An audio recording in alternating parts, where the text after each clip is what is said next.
Yan, good morning po mga bayan. Narito po tayo ngayon sa Barangay Bambang, Barangay Bambang, Los Baños, Los Baños, Laguna mga bayan. So dito sa taas natin mga bayan, yung bundok na yan, may bahay dyan. So ngayon, tanungin natin to si tatay ngayon, na taga rito mismo sa Barangay Bambang. So anong taon po kayo nakatira rito tay sa mismong Barangay Bambang? Ito, siguro 1969. 1969. Oh. So itong sinasabi nilang Marcos Mansion, ayan po mga bayan, nasa taas natin yung Marcos Mansion. Na kailan po yan tinayo tay? 1980. 1980. So Kung hindi ako nagkakamali, 1980 yan. 1980. So National Art Center. National Art Center po yan dyan mga kabayan. So ngayon, interviewin natin si tatay kung yung paggawa niyan ay kasama ba sila sa nakatrabaho dyan tay? Sa paggawa nitong National Art Center? Dalawang beses yan ginawa. Dalawang beses? Oo. Bakit ano tay? Una, giniba muna, giniba. Inuhulog doon ng mga bakal. Opo. Kasi hindi yata masyado matibay. Opo. Inulit yan. Kaya hanggang ngayon, kahit ilang bagyo na dumaan dyan sa Marcos Mansion dito sa Los Baños, Matibay. ay walang kahit anong bakas ng bagyo. Oo. Napakatibay, ano? Nababa dyan ng helicopter eh. Diyan, Oo. yan mismo. Nababa dyan. Noong kapanahonan ni Apo Lakay. Ni Marcos. Ayan, senior. So ngayon, yung anak parang hindi na yata niya maasikaso yung mga mansion dito sa Laguna, ano? Mayroon pa doon sa may Sa Kasili. Kasili, sa may Kabuyaw. Oo. Opo mga bayan, Sa tsaka Puntang Tagaytay. yes. Doon po mga bayan ay talaga namang napaka-historic po yan mga bayan. So ngayon, tay, ikwento mo po yung mismong pagtayo niyan o sabi niyo nga po na kayo po ay nakapagtrabaho diyan yung kapanahonan ni Apo Lakay. So ano pong masasabi ni Apo Lakay tay? Nung siya pa ay namumuno. Aba, talagang sa totoo lang, ako makamarkos pa. Ngayon. Talagang nagbigay ng lupa niyan. Sa Bicol. Opo. Yung land reform, 1972. So, Marcelo. So ngayon tay, ibig sabihin, yung kapanahonan ni Apo Lakay, kayo po ay nakakatanggap ng mas gusto na lupa. namin yun. Oo, pati ang mga kuryente. Grabe ang mura pala no. Tapos ngayon yung sa anak ganun din ginawa. Namahagi din po ng mga namahagi din ng lupa. Ng mga lupa. Hindi nga lang dito. Marcos Jr., no? Sa Mindanao yata. Sa Mindanao, tsaka sa buong Pilipinas po. Ayan. So ano pong masasabi niyo po tayo sa anak ngayon? Sa mga nagsilabasan ng mga Marcos pa din kami. Ako sa totoo lang, hindi pick na siya, Marcos pa din. Kasi nandanasan namin, pati mga pinsan ko ngayon sa Bicol, Naga City. Opo. So nakatanggap sila ng lupa roon? Oo. Wow. Sa anak na? Hindi, sa senior pa. Senior pa. Senior. So sa anak ngayon, wala pa. Wala pang ano. Hindi pa. So si tatay pala ay taga Bicol. Oo. Yung doon siya talagang pinanganak. Kaya nga kami hindi nabigyan doon, pero may nakaposisyon kami sa mga asinda eh. Okay. Asinda Abilya. Oo. Yan, binahagi kasi yan ng tatay ni Bongbong Marcos ngayon na Binyo. Pinagbabawasan niya yung mga asinda. Binigay sa mga dating na namumosisyon. Opo. Yun ang totoo niyan. Mga 1972 yan. Yan. Yun, so mga kabayan, si tatay po ay nagpatunay nung anong year po tinayo tayo itong Marcos Mansion? 1980 mga bayan. Ayan po sa taas natin. Yan po yung bubong na yan. So ngayon, paliparan natin ng drone. Ilapit natin doon mismo sa Marcos Mansion dyan sa taas. Dito po sa Barangay Bambang. National Art Center. National Art Center. Dito sa Los Baños City, Laguna. So let's go!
So ayan mga bayan, naka 3 kilometro na tayo mula sa pinakababa, paakyat.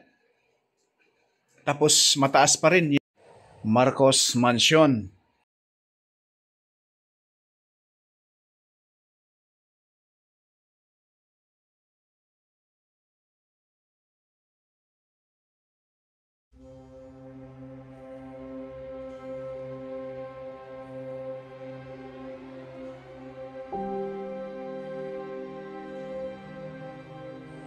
Lapitan pa natin mga kabayan, napakataas na po ito.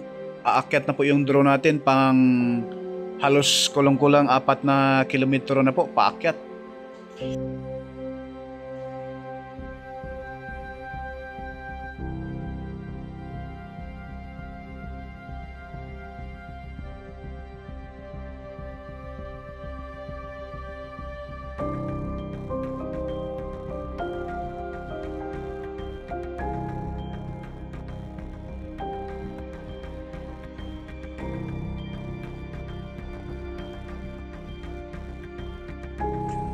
At sobrang nakakatakot itong National Art Center mga kabayan na itinayo ni Apo Lakay noong siya pa po ang Pangulo ng ating bansa.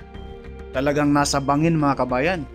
Sabi po ni tatay na ating na-interview mga kabayan, bago raw po ito ipatayo ni Pangulong Marcos Sr., ito po ay pinasurvey muna ng isang eksperto na Amerikano bago itinayo itong National Art Center at itong Marcos Mansion.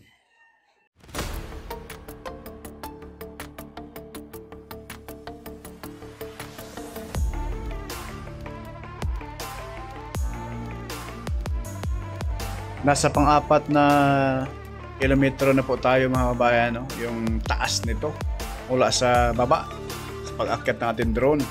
Pero ang level natin sa ating drone ngayon nasa pader pa lang nitong The Hidden Marcos Mansion dito sa Los Baños, Laguna.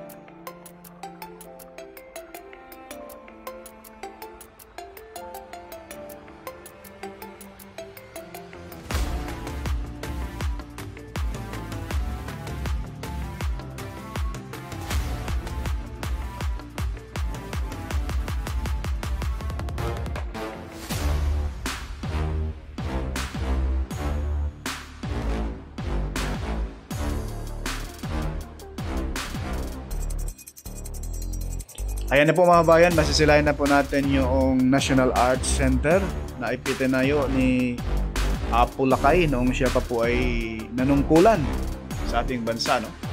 Talagang napakaraming Marcos Mansion mga bayan at proyekto no?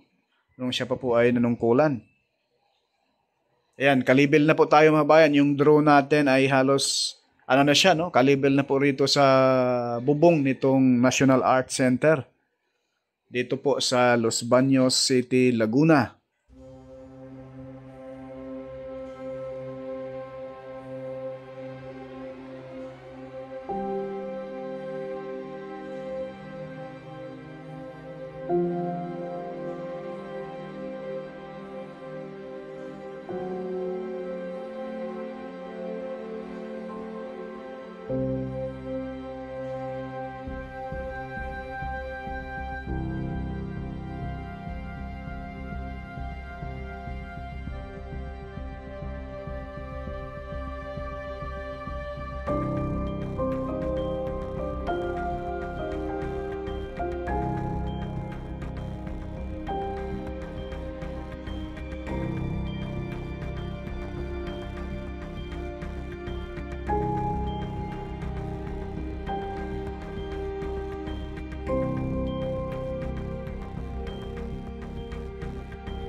Sa taas nito mga kabayan, masisilayan po natin yung National Art Center.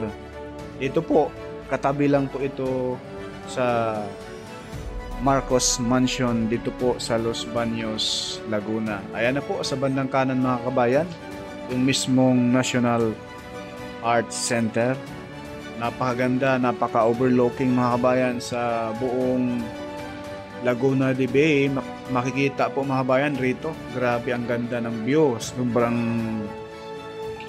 nakakawala sa problema yung location. At dito po sa Marcos Mansion mga kabayan, masisilayan po natin yung mismong napakalaking swimming pool, no? Sa loob mismo ng mansion. So ito na po mga kabayan yung mismong pinakaloob nitong Marcos Mansion dito po sa Los Baños, Laguna. Ayan na po. Ipapakita ko po sa inyo mga kabayan yung kabang-abang kung saan mayroon pala nakatago dun sa pinakaloob ng Marcos Mansion. Ayan na po kung ano yung makikita ninyo dyan sa pinakasentro. Ayan mga kabayan, no? Ayan mga kabayan. Napakalaking swimming pool dyan sa pinakagitna mga kabayan. Ayan na po, oh. Sobrang ganda, oh.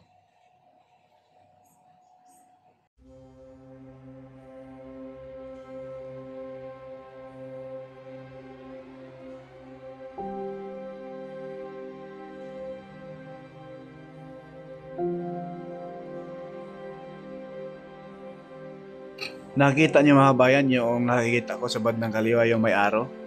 Ayan, no? May tao na naglalakad dyan sa mismong bandang kaliwa natin. Ayan po mga kabayan.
So yan mga kabayan, masisilayan po natin sa bandang kaliwa yung Marcos Mansion na may swimming pool sa gitna mga kabayan, at yung bandang kanan, yan na po yung part po natin sa ating susunod na upload, no? Yung National Art Center sa gawing kanan mga kabayan. Yan po yung nakikita natin doon sa baba, yung sinabi ni tatay, no? At ito po yung bubong nito, yung pinakadulo ng Marcos Mansion. Kitang-kita po kung saan tayo ay naririto ngayon, sa baba nito lang, itong Marcos Mansion, no? Dito lang po ito mga kabayan, matatagpuan sa probinsya ng Los Baños, Laguna. Akala ng iba mga kabayan ay puro hot spring lang po rito, pero may nakatago pala rito sa Los Baños, Laguna. Bukod pa dyan, may mga falls pa rito, no? Kaya abang-abangan po ninyo sa sunod nating update. Maraming salamat.